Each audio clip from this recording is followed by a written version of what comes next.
The relative uncertainty in the period of a satellite orbiting around the Earth is 10⁻² second. If the relative uncertainty in the radius of the orbit is negligible, then the relative uncertainty, यार ये जो relative uncertainty का मतलब पता है क्या है? Error है ये, ठीक है ना, in the mass of the अर्थ. अच्छा एक बात बताइए, आप मुझे एक बात बताइए यार, अर्थ जो है ना अपना एक चक्कर लगाती है टाइम पीरियड, मतलब जो चक्कर लगाती है सन के चारों तरफ, उसका टाइम पीरियड निकालना हो तो कैसे निकालें हम लोग? किसी के पास कोई आइडिया? अर्थ सन के चारों तरफ जो चक्कर लगाती है, अगर टाइम पीरियड निकालना हो तो कैसे निकालें? मैं तरीका बताता हूँ. केपलर्स का थर्ड लॉ पता है किसी को? कोई बच्चा किसी को केपलर्स का थर्ड लॉ पता हो? किसी को नहीं पता?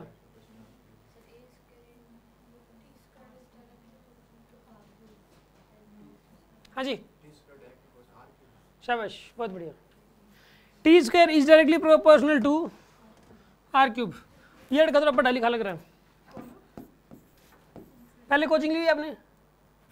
कोचिंग नहीं ली हुई? और ये सारे कोचिंग वाले बैठे हैं बाकी.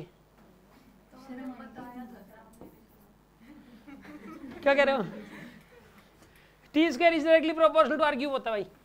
आर होती है average distance between sun and earth, ठीक है, ये आर होती है, और टी होता है टाइम पीरियड, ठीक है ना. और इसके अंदर एक प्रोपोर्शनलिटी कांस्टेंट रखता है, वो बताएगा कोई क्या होता है? Proportionality constant. प्रोपोर्शनलिटी कांस्टेंट होता है एक,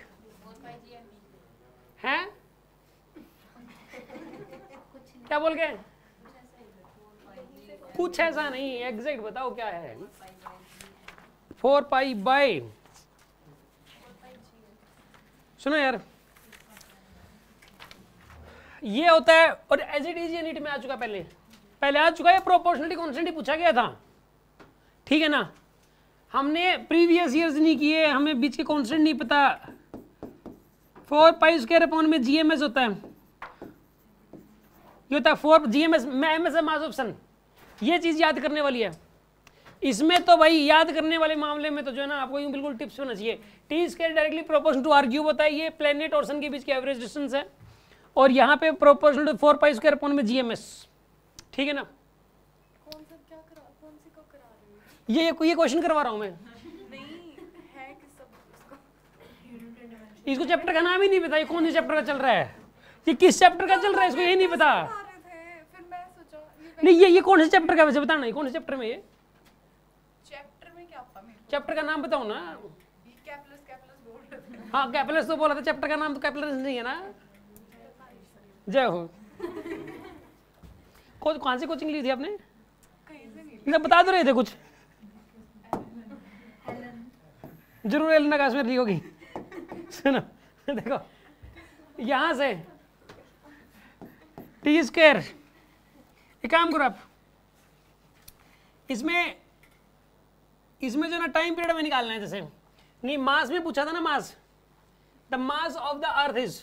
अब यहाँ पे ना यही चीज एक सैटेलाइट के लिए और यहाँ पे सैटेलाइट और अर्थ के लिए पॉसिबल है, मतलब तो यहाँ पे ना T square is equals to 4 pi square, यहाँ पे जी मास ऑफ अर्थ हो जाएगा, ये capital M mass of earth हो जाएगा, आर क्यूब हो जाएगा, यहाँ पे distance between earth and satellite हो जाएगा, ये डिस्टेंस ग्रेविटेशन का. बाय द वे ग्रेविटेशन के अंदर केपलर्स लॉज है, और केपलर्स लॉज लिख रखा है. ये क्या बताएं, चैप्टर के नाम ही नहीं किए हम लोगों ने. T square is equals to 4 pi square upon में जीएम, ये मास ऑफ अर्थ हो जाएगा, ये डिस्टेंस हो जाएगी. अब एक काम करो, इस केस के अंदर एम को इसमें एक तरफ ले लो आप, एम को, क्योंकि ना मास के अंदर एरर निकालने कितनी हो जाएगी, मास के अंदर एरर निकालने के लिए मास को अलग से कर लो आप.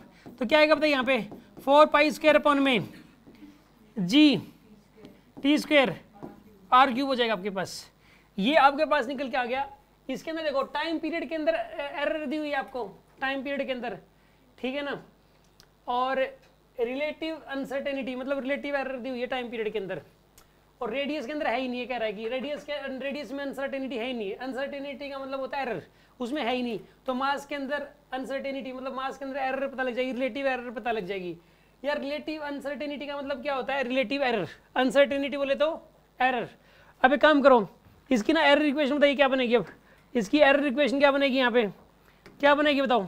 Delta M by M equal to 4 pi square तो कांस्टेंट है, जी कांस्टेंट है, तो यहाँ पे क्या बनेगा, ये 2 times of delta T by T plus 3 times of delta लेकिन एक बात बताओ, इसने ये डेल्टा आर बाई आर की वैल्यू तो यहाँ पे 1 हो जाएगी, क्योंकि डेल्टा आर तो 0 यहाँ पे, डेल्टा आर मतलब है ही नहीं यार इसमें एरर, ये पूरा 0 हो जाएगा, मतलब डेल्टा आर है ही नहीं है, कह रहा है कि देखो इसने बोला है कि the relative uncertainty in the radius of the orbit is negligible, तो इसको नेग्लिजिबल 0 कर दो इसको, तो यहाँ पे इक्वेशन बन गई delta M by M equal to 2 times of delta T by T.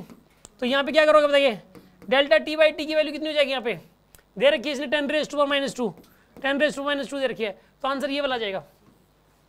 अब सुन लो इस क्वेश्चन से हमें क्या सीखने को मिला, एक तो हमें ये पता लग गया कि इसके अंदर ये जो फॉर्मूला है ये ग्रेविटेशन वाले चैप्टर का है, T square is directly proportional to R cube, ठीक है ना, और ये T square is directly proportional to R cube क्या है, कैपिलस लॉज, ये बात पता लग गई हमें, ये बात पता लग गई इसके अंदर जो है ना इसमें प्रोपोर्शनलिटी कांस्टेंट है 4π² ये एमएस क्यों लिख दिया, क्योंकि अर्थ और सन की अगर बात हो रही हो तो यहाँ पे ये मास ऑफ सन है, क्योंकि अर्थ एक सैटेलाइट है सन का, ये समझ लो आप, लेकिन बात हो रही है अर्थ और सैटेलाइट की, तो ये मास किसका हो जाएगा, फिर अर्थ का मास हो जाएगा, GME हो जाएगा, ये मास ऑफ अर्थ है, ठीक है ना, ये मास ऑफ अर्थ हो जाएगा फिर, ठीक है ना, और ये टाइम पीरियड किसका है, फिर सैटेलाइट का टाइम पीरियड है, आर क्या है यहाँ पे, अर्थ और सैटेलाइट के बीच की एवरेज डिस्टेंस है ये, ठीक है ना, तो यहाँ से एम निकल, देखो ये एक ऐसा रिलेशन है जो अर्थ और सन के बीच की जो डिस्टेंस है, या फिर सैटेलाइट और अर्थ के बीच की डिस्टेंस है आर, ठीक है ना यार, यहाँ पर टाइम पीरियड की बात हो रही है, मास की बात हो रही है, और डिस्टेंस बिटवीन यहाँ पे radius of the orbit, orbit की रेडियस की बात हो रही है, इन 3 चीज़ों की बात हो रही हो तो समझ लो कैपिलस का थर्ड लॉ लगेगा, ये चीज़ बाय एक्सपीरियंस आती है, ये क्वेश्चन अगर किया हुआ हो तो ये हो पाएगा, अदरवाइज नहीं हो पाएगा ये क्वेश्चन, समझ में आ रही है बात आपको, ये कोई डाउट है किसी के मन में, इसमें इसने एरर को और ग्रेविटेशन के कॉन्सेप्ट को दोनों को मिक्स किया इसके अंदर, समझ आ गई बात ना आपको।